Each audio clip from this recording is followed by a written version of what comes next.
Are you a successful IT professional and need help optimizing your compensation plan, navigating your taxes, investments, and protection? It's time to rewire and retire with Money Mike. Listen in as Mike gets you the answers you need to move forward.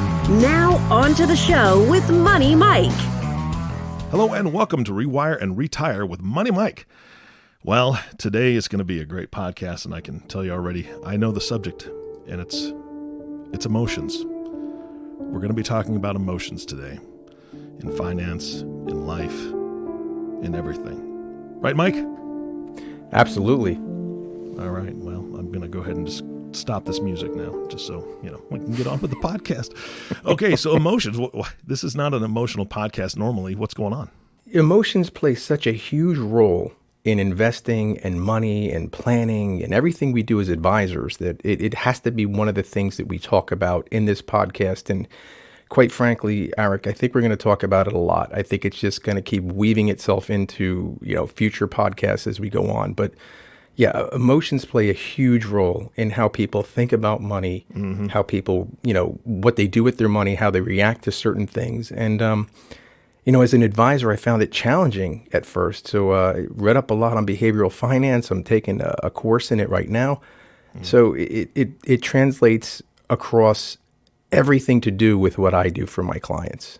Yeah. So I don't need tissue is what you're saying. I don't think so, no. Okay, good. Yeah, no, I think that behavioral finance is an amazing study in human behavior. So I'm right there with you. I'm looking forward to today. So where do we start today with this subject? Yeah, it's a great question. So I'll start this way. Let's just imagine, you come through the door of my office and, you're sitting in my lobby waiting for our first appointment. You walk in, we shake hands, we get you a cup of coffee, water, whatever you want. Mm-hmm. Just not scotch unless it's after 5. Okay. And late night meeting. And I say, got it. yeah, there you go. And I say, Eric, I go, nice to meet you. Learn a little bit about your family. But one of the first questions I'm gonna rattle off is, what do you think about money? What does money mean to you? So I'm going to ask you that question, Eric. What does money mean to you? Wow, that's a broad question. It means livelihood. It means being able to do and provide for my family what we want to do and how I want to provide. And right now, in the stage of life I'm in, at 45 years old, I would say that I'm trying to accumulate. Right, I'm in that accumulation stage. So I'm not constantly thinking about it, but it's definitely top of mind of what I need to do to make sure that my retirement is secure. I've got some grandkids that I would love to be able to help out with their schooling. So it's on my mind a lot, unfortunately.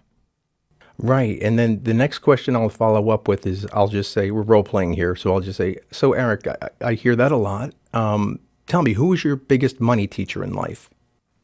Ooh, my parents, but it wasn't necessarily a good lesson.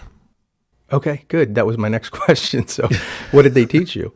That we never had any. And we really didn't growing up. We were strapped for cash all the time. And it wasn't that we were poor by any means, but definitely didn't have the extras and the things that I saw a lot of other people in my school, basically being able to do vacations and things like that. That wasn't part of our growing up a whole lot. I see. So here's my next question, and we're role playing here, obviously, yeah. Right? So I would then say, Eric, so would you think when you think of money, is it more abundance or more scarcity when you think about it? Boy, it's tough. Abundance when it comes to everyday living now, we're doing great. But scarcity when I think about my retirement account, right? It's not right. Where it needs to be. So that's kind of how I look at it.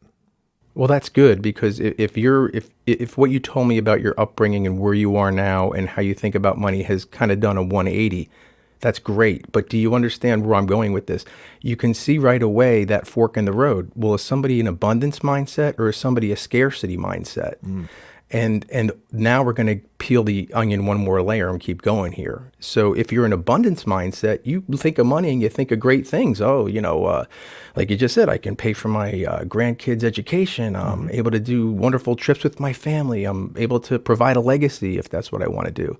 And on the flip side, if you come across somebody that says, "Woof, I have that scarcity mode mentality," where they're going to tell you fear, anger, jealousy, greed.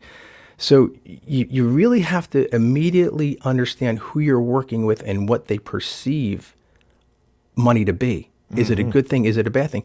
Actually, if you think about it, the fact is money is just money. It's paper stuff that gets us to do things and buy stuff. Yeah. It's how we think about it that really conjures up those emotions and plays those loops from when we grew up as kids. My first job, I was a paper boy in the neighborhood. That's right. I Me too. Deliver papers Deliver papers 7 days a week, up to my knees in the snow sometimes. And, you make a 5-cent or 10-cent tip. I'm dating myself, but that's what we worked for back then.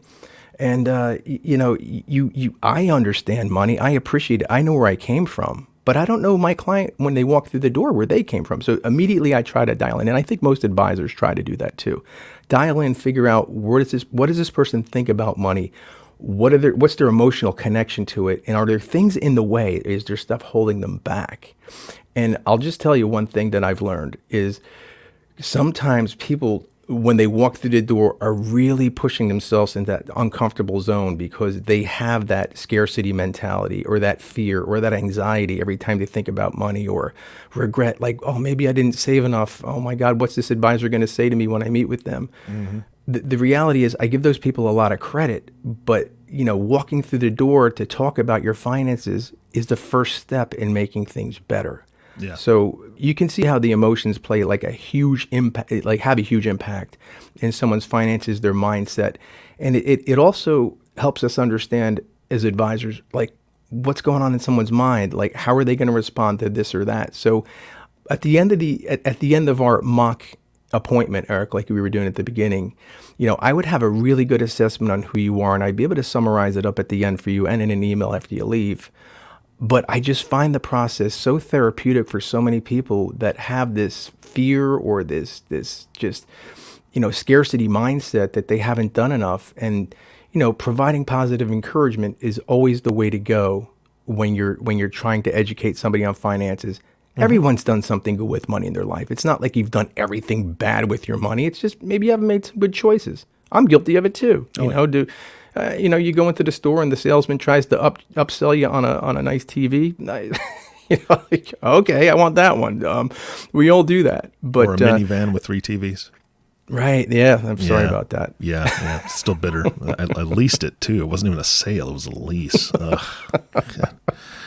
He saw you coming, man. Sorry. I know. From a mile away. So, Mike, how do you really? Now we've gone through this interview process. We've had our scotch in the evening, and had a great conversation. How do you help me overcome some of those emotional hurdles, I'll call them, when it comes to whether it's investing or whether it's my budget, those types of things? How do you help clients kind of get over those things that they're facing? Yeah, that's a great question, Eric. It comes down to this. It comes down to your financial snapshot at that point in time, right? And everybody's different. It's very subjective. But how do I help? My encouragement would be, hey, listen, let's take all this stuff you have, your statements, your tax returns, your pay stubs, your wants, needs, wishes, goals. Let's put it all together and we'll come up with something called, guess what? A financial plan. Mm-hmm. And this financial plan is either going to make you feel really good or really bad. But what I do is if it's going to make you feel really bad, there's encouragement because we're taking action on it now, right? Had we slept another 5 years and not addressed this, well, you're 5 years deeper in the hole. So just the fact that you're working on a plan helps. And we have a saying, a goal without a plan is just a wish. Well, do you want to wish your finances are good or do you want to plan your finances to be, better?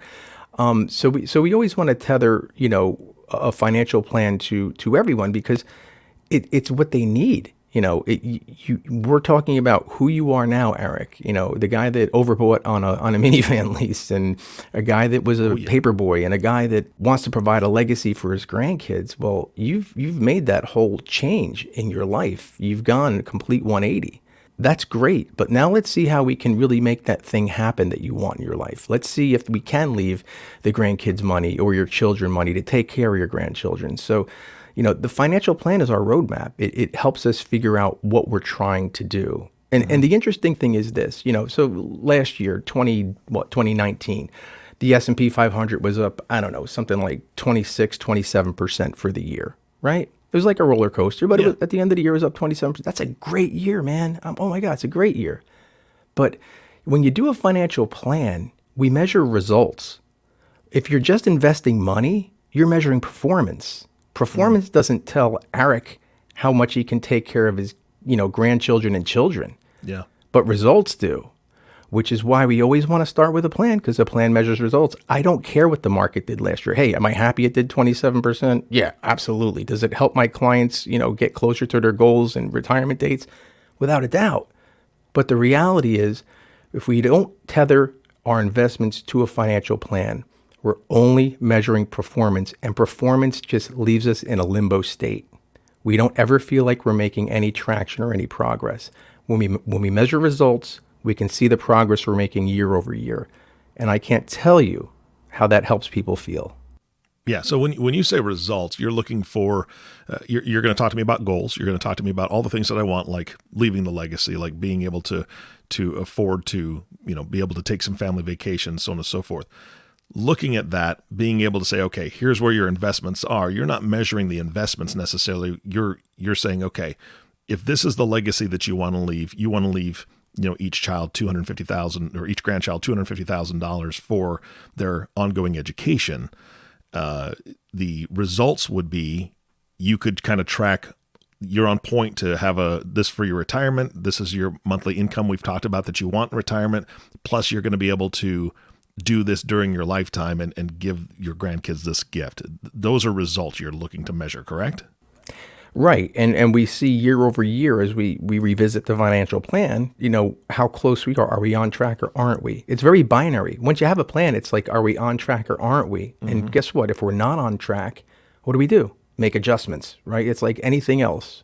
I drove into Madison Square Garden the other day. I went to see the Eagles concert. It was a really? Bucket list thing. Oh my God! It was. I could spend the rest of the podcast telling you how great that was, but I won't. But it was just way beyond anything I could imagine. Yeah. Well, guess what? I had it all planned out on a piece of paper. Right. I wrote down, okay, I'm going to leave the office at this time. I should get to the Lincoln Tunnel by this time, and I'll be parking, and then I'll walk to grab a quick lunch, and then I'll go to the concert. Guess how much traffic I hit, Eric? Guess how much bottlenecking there was at the Lincoln Tunnel? Oh. Guess how many car lots were full? All these things derailed me from my plan. But guess what? The bottom line is I still got to the Eagles concert, and it was a wonderful, wonderful event. So my point is, there are going to be things that set us back. There are going to be roadblocks, and there are going to be detours and full parking lots and things that just push us back. But there's also going to be those years like 2019 where we got way, way ahead. Mm-hmm. And if we measure our progress incrementally, we see exactly that. We see results. We don't measure performance because, again, performance is you're competing with the Joneses. You're just trying to see bigger numbers that don't mean anything. When you tether it to a financial plan, we have concrete path that we can walk on and drive towards those goals, those wants, those needs, those wishes, and get Eric to the Eagles concert on time. Get Mike there on time. Absolutely. Again, the detours that we have to take, those are things we can't control. How we operate the vehicle during that detour, or how fast we, step on that gas pedal during the detour, those are things that are in our control. And so looking at that, when a client has a big hurdle or a big detour that they've had to take, how easy is it for you to get them to realize, hey, this is where we need to be going. We're going to need to make some adjustments. And how do you kind of take away that fear of having to make some changes? That's a great question. That comes up a lot, especially, hearkening back to 2008 when the markets were down tons and tons, different percentages depending on what you're tracking, but a lot. Again, the people who had financial plans, was that a black swan event? Absolutely. Were we planning on those kind of catastrophic losses in the portfolio? No. But, that's where we shine as advisors. If we're honest with ourselves and honest with our clients, we're holding their hand and we're telling them, look, we didn't see it coming. You didn't see it coming. Nobody did. What do? Well, let's just keep adhering to the plan. I hit a bottleneck at the Lincoln Tunnel. Did I turn around and go back to my office? No. I wanted to go to the Eagles concert, right? Mm-hmm. So you're going to hit those things, and it's having the confidence that you need to get to where you still want to go. You can't lose your vision in the traffic. You have to see ahead of the traffic to where you want to be. So that's a great point. I'll spin this to the side a little bit. You know who Sir Edmund Hillary is? I've heard the name. I haven't met him personally. First person to successfully climb and descend Mount Everest. That's right. Okay? Did you know that he wasn't the first person to successfully climb the mountain? Oh, there you go. Exactly. So he a lot of people made it to the top, but no one till he went made it to the bottom to be able to tell people he lived through it. A lot of people made it to the summit of Mount Everest, but died on the way down. Yeah. So I use that as an analogy for financial planning. Look, accumulation mode that you spoke about earlier, right? We're saving money. We're doing this. We're doing that. We're putting in our 401ks. We're budgeting. We're being careful. That's all to get to the top of the mountain. Great. Okay, we're top of the mountain in our example is retirement. Hey, I made it. I can retire. I'm 65 years old or whatever I am. I'm retiring now. Well, now I need to get down. Well, The thing that Edmund Hillary did that was different than everybody else is he had a Sherpa. He had a guide. And this guide knew how to take him back down the mountain, not just the best path up, but knew how to take him down. And that's why everyone who is considering retiring, in my opinion, should be working with an advisor. Accumulation mode is important. We can always measure the progress. Yes, we're going to have setbacks trying to grow assets because the market doesn't go up in one direction, and neither do our investments. But the important thing is once we get to that summit, once we make it to the top, Eric, we got to know we have to have that strategy coming down. We have to have a retirement income plan. I don't want to outspend my assets now that I'm not working anymore and don't have any more income. So the strategy is getting to the top, but also getting back down so you can brag about it, right? Which Sir Edmund Hillary did, and that's why he's famous. Yeah, all the rest of the Frozen Chosen, they're just hanging out up there. Yeah, exactly. Yep. Well, and it's funny you say that because I actually shared that, not that story specifically, but with a small group that I was working with. I asked them, what's the ultimate goal when you climb a mountain? And a lot of them were like, the scenery, get to the top, ultimate goal is to get to the top and, to see the vistas and so on and so forth. And I said, no, not at all. The ultimate goal when you climb a mountain is to come back down safely, right? Exactly. Just like you're talking about. And I think that people miss that a lot of times. They think the ultimate peak, the pinnacle, the ultimate thing they can possibly do is get to that day when I can, tell my job, bye, I'm out of here. I'm done. And people, again, they get to that point, and if that's all they're looking forward to, that's a problem, right? I think that's one of the biggest problems that we have right now with people's mindsets. And so, again, working with your clients, helping them to see that pathway down. I'm sure that there's a lot of positives in there and negatives, but what are some of the positives that you're seeing come out of that when a client is kind of mid travels, right? They're kind of on their way back down. What are you seeing from them as far as how their overall attitude is? Wow, that's a good one. What I see is a lot of self-doubt and second guessing, right? Like, and where I'm going with that is we have a plan. The plan is, rock solid. It looks great. It's looked great for a lot of years. And, I've been working with this person since they were 55 and now they're 65 and they're ready to pull that lever, like you just said, and retire and hang it up and say, I'm not coming in anymore. And then, you'll get those meetings or those phone calls with them and are you sure? Are you really sure? Am I okay? So there's a lot of self-doubt or just a lot of self-questioning that comes into play, or maybe questioning the plan, quite frankly. Most advisors know how to rake the coals a lot of different ways and say, hey, look, this is how much you told me you're going to spend. Let's do some number crunching on this. Hey, oh, by the way, look, this is the maximum you can spend every year and still be able to leave that legacy that you wanted to leave your grandkids. And they're like, oh my gosh. And a lot of times it's like double or triple of what they're spending. Wow. So it's just like that Sherpa, that person that just can reaffirm, like, look, we've made it to the summit. We're full of euphoria and we're at the top of the mountain. But listen, we're halfway through now. We still have the rest of the journey to go, right? Yeah. So follow me. I've been here. I've gotten back down again. We'll be okay. Just follow me. And, don't let that euphoric emotion cloud your vision. And, and the world of second guessing, because you're not going down the mountain by yourself. You have the guide. If you're working with an advisor, it's their problem. quite frankly, to get you to the base of the mountain again.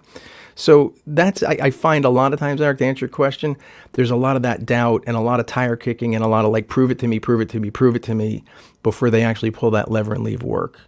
But like I've told you in earlier podcasts, like the best day of my life was when I can surprise a client and say, guess what? Had some really good results. Notice how I said results in your portfolio. Yes. We're way ahead of schedule. So retirement date is up to you. You tell me when you want to retire. Wow. Those are the best conversations I've had with people. That's fantastic. Are you really committed to being Money Mike, or can we start calling you Sherpa Mike? That doesn't quite roll off the tongue quite as well. Sherpa Mike. Yeah, I don't know if too many people know Sherpas anyway, like what they really are. Quite frankly, I had to research it before. Yeah, there can be some confusion. Am I going to go to his office? He's in some sort of robe and weird feet sandal things made out of No, that would be you, Eric. Well, yeah, I'm wearing yak sandals right now. Well, you can just tell everybody that. You wonder why you're so cold all the time. Oh, yak sandals are incredibly warm. I'll just tell you that right now. Come on. All right. Just take my word for it. I believe you. I will. I appreciate that. All right. What else do we need to know about this as far as behavioral finance and kind of that emotional influence on our daily lives? Yeah. Let's tie the loop here, or close the loop, I should say. All right. The situation is this, right? We talk about working with, the IT community, IT executives and management, everywhere in between. And, again, the big concentrated stock positions, well, what's the emotion stopping them from diversifying? Okay, there's a lot of emotions, right? Emotions drive our behaviors, whether we like it or not. And sometimes people just have to call them out to us. Mm-hmm. Mr. Client, you told me that, you realize your portfolio isn't diversified. You're telling me that, 80% of your assets are in one company stock. You've told me you've heard the stories of Enron and all the other ones that just went, belly up and quite frankly, bankrupted a lot of their employees. And you don't want that to happen to yourself. But at the same time, I'm asking you to diversify your portfolio. You're telling me you want to hang on to it because you think the stock's going higher. Well, we're kind of in a little bit of a conundrum here, right? So it's the advisor's job to educate at that point and just draw comparisons and analogies and say, hey, I know that you don't want to pay the taxes. That's what's behind it. I don't want to pay the taxes on selling this stock. We have an expression in our office here. There's never a good time to sell a stock. Do you know why? We've talked about it a little bit before, but remind me. Yeah, if I sell it today, it could go up higher, and I'll be, a little miffed that I could have hung on to it a little bit longer. True. Or, it was down $20 today. I should have sold yesterday. So there's never a good time to sell a stock. Mm-hmm. There really isn't. But you got to do what the plan calls for. And plans call for diversification. Yeah. It's a tough pill to swallow. I understand that. And it's nothing that we rush to, right? Part of the art is diversifying out of those positions over time so we don't create that tax ache that everybody wants to avoid. So there's an art to it and a balance to it. It's not like a rip off the Band-Aid kind of thing. Gotcha. All right. Well, this is a great podcast. Any other closing thoughts? Yeah, I think everybody should be working as best they can with an advisor. Not necessarily me. I'd love to work with you. But if you have an advisor you're working with, if you don't have a plan, get a plan put together. At least you'll have something to adhere to. It's a framework. It's liquid. It can change. It's dynamic. It's not nailed to the ground and etched in stone. It's something that you and your advisor can work on together. Extremely important for navigating uncertain times, as they were back in 2008. Financial planning was the glue that kept our clients committed to the process. Mm-hmm. So that would be my one recommendation to close up today's podcast, Eric, is, have a plan, because like we said earlier, a goal without a plan is just a wish. Yeah, absolutely. Money Mike, thank you so much for your time. This was a great podcast today. Thank you, Eric. You bet. And my last piece of advice is for the listening audience, find that advisor that is ready to strap on those yak sandals and lead you, be that Sherpa that you need to guide you and help you to avoid the pitfalls and keep calm on the way up and on the way down. So again, thank you for listening to the Rewire and Retire podcast with Money Mike. If you have not subscribed to the podcast yet, please click the subscribe now button below. This way, when Mike comes out with a new podcast, it'll show up directly on your listening device. This makes it much easier to share these podcasts with your friends and family. Thanks again for listening today. For everyone at Guarino Wealth Management, this is Eric Johnson reminding you to live your best day every day, and we'll see you next time.